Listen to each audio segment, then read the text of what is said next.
This is a story that's been shrouded in secrecy for years. It takes place in an isolated part of Alaska, 200 miles south of the Arctic Circle. The village is called St. Michael, and it's home to some 360 Alaska Native people. As a journalist and as a member of the Shoshone-Bannock tribes, I've been writing about Native Americans my whole career. But little could prepare me for what happened in St. Michael. Many here still remember how innocently it all began.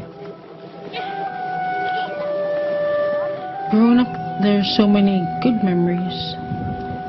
The thing I enjoyed the most was the community gathering. The community being together as one and having fun. It was good to see people happy. My grandpa taught me how to hunt and fish. I used to love to go out with him, go fishing, hunting and trapping. My earliest memories was people were very devoted Catholics. We went catechism right out of school. We ran straight across to the church, where right next to the Catholic church from the old school. The church in St. Michael was built in the early decades of the 20th century as missionaries helped spread Catholicism across Native Alaska. Before the white man came, the Eskimos believed that everything had a spirit. We respected everybody, and we knew that there was somebody up there taking care of us. Now, almost everybody here is Catholic. To run the parish in St. Michael, the church sent Father George Endall. One of the state's pioneer priests, Endall moved from church to church throughout Alaska before landing in St. Michael in 1968. He brought with him a church volunteer named Joseph Landowski, who he'd given a job to years earlier. We don't know a lot about him. He's somewhat of a mystery. Endall brought him in as a sort of a novice master at the school. He was, we were told, placed in charge of the boys' dormitory. In St. Michael, Landowski would train to become a deacon, but the people here looked up to him as a priest all along. He had a really nice singing voice. His voice was very nice at saying prayers. At the time I worked as altar boy too with him. I was the one to be a deacon as a kid. In the beginning, yeah, I wanted to go to catechism. It was fun until weird things started happening. After Mass, the parents would start leaving, going home, and Landowski would pull out checkers or chess or card games. He'd offer us money or drinks or candy or something we want, to do anything to get us at the church. I was age 12. When he asked me to go in the bedroom with him, I was asking him what for, and he said I would find out, so I followed him in. I was kind of afraid though, because when he shut the door and locked it,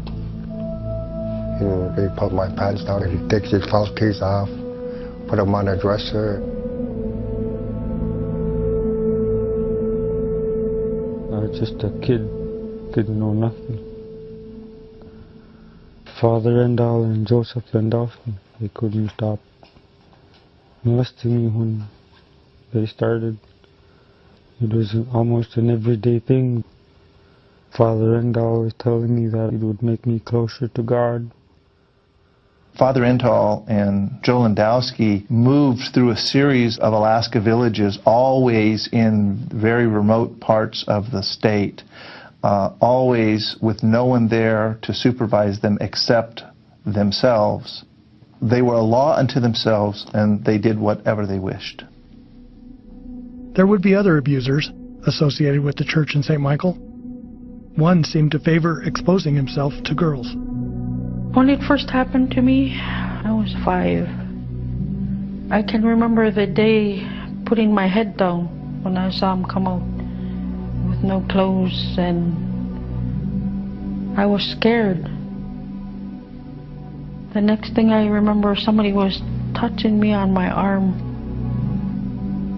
He would ask if we wanted to touch his private area, and he would say he would give us candy or give us a good prize. This was 1970. It was absolutely unthinkable that the Catholic Church could be involved in the sexual abuse of children. There was nowhere for the kids to hide. There was no one they could talk to. The adults believed the abusers over their own children.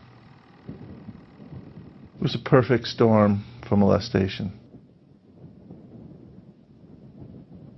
He told us that if we told anybody, they wouldn't believe us because he worked for the church, he worked for God. And he was right. Nobody would believe us.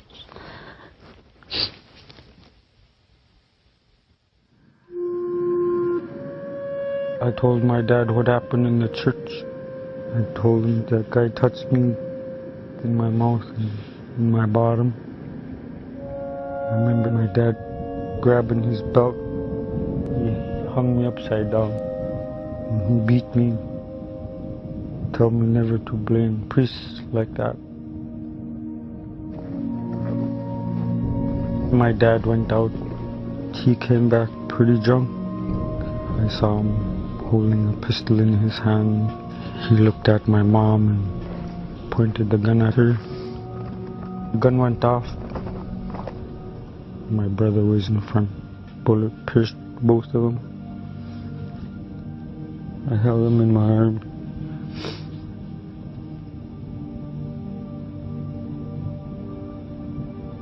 My brother didn't have to die just because I told my dad the truth.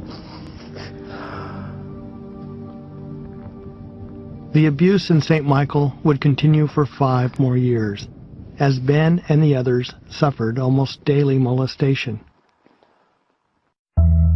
Then, one day, in the summer of 1975, Joseph Landowski would finally be caught in the act. My cousin Martha came and she saw what Joseph was doing and she screamed and she said, "Oh, Ben, I'm gonna go tell, I'm gonna go tell." He went after her and tried to give her money or candy just to stop her from talking. She said, "No, leave me alone," and then she went running out. As word spread, pressure mounted on Father Endall to act. The police were not called. Even when there was an eyewitness to the abuse, the authorities were not called. The church handled it internally.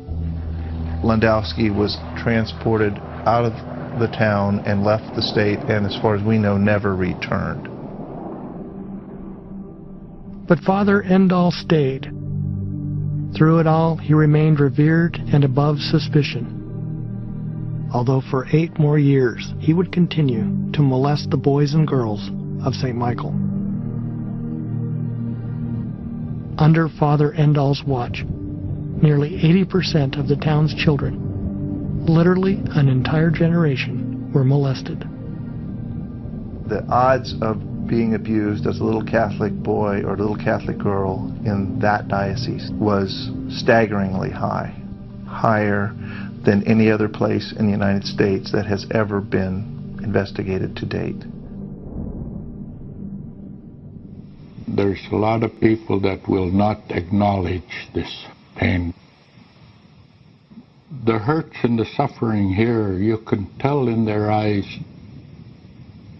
They're trying to run away from it, but it's always there. Ultimately, several dozen priests and church workers would be named as abusers. Not just in St. Michael, but in Alaska Native villages across the state. Few were as widely known at the time as Father James Poole. The host of a popular Catholic radio program, Poole was once profiled by People magazine as one of Alaska's hippest DJs. But decades later, he would be named as an abuser by almost 20 different girls and women. The first to step forward was Elsie Boudreau. Father Poole would have me sit on his lap, straddling his legs, and we would French kiss for hours. He would tell me that he was my friend and that he was my brother my father, and my lover. Boudreau said the abuse lasted for almost 10 years. And on one occasion, she said, Poole raped her. Finally, she moved away and made a new life for herself in Anchorage. Were you going to watch the game? Yeah. Did you have it recorded? She married and started a family. But then, she said, the memories of the abuse became inescapable. When my daughter turned 10, the age that I was when the abuse began, it was really hard to shield the fact that I was sexually abused. It was like flooding my consciousness. Boudreau turned to the Catholic Church for answers, but couldn't get anyone to talk to her. Finally, she got the attention of the new bishop, Donald Kettler, who'd just come from South Dakota to lead the Fairbanks Diocese. I met Bishop Kettler. I identified that I was a sexual abuse victim of Father Poole's, and I just laid it all out and talked about how hurtful it had been to have come forward and to not get a response from anyone from the church, to not be acknowledged, not be validated, not be comforted, nothing. He didn't get it. The Catholic Church abuse story was breaking around the country in 2002, and Boudreau decided to call a lawyer. Ken Rosa was a former Anchorage prosecutor who'd just begun to investigate abuse claims across Alaska. Each time as we identified a new molester, it would open up a new group of victims because no victim wanted to be the first one to say something about a priest until they found out somebody else had made a complaint against their perpetrator, and then they would go, wow, I'm not the only one. My name is Elsie Boudreau. My Yupik name is Burin. Boudreau filed suit against the church, and then she decided to go public. We ask that the church stop hindering the criminal and civil prosecution of men who have abused our children and the people who have covered up the crimes. As the story unfolded, dozens more victims came forward. This time, Attorney Rosa filed a class action focused mostly on the abuse of Joseph Landowski in St. Michael. It's pretty clear from the evidence that Landowski molested every male child he could get his hands on. He lived and breathed every moment of every day to molest boys. The public spotlight now fell on Bishop Donald Kettler, who was forced to respond to claims about Landowski on the local news. I was completely surprised. I did not know anything about this, or I didn't know who this gentleman was. All I can tell you, all that I know, is that he was listed as a volunteer in some of our... The bishop first denied any church responsibility for Landowski. Then he said the church had no knowledge of his abuse. There's nothing that we have found that would indicate that Landowski sexually abused any children. Nothing that we found. But Ken Rosa turned up new information from the church's own files. We looked at documents to prove to the church that Joe worked for them and extracted all the evidence and then gave it back to them and said, now, tell me Joe Landowski didn't work for you. In the end, the evidence proved undeniable. The claims against Joe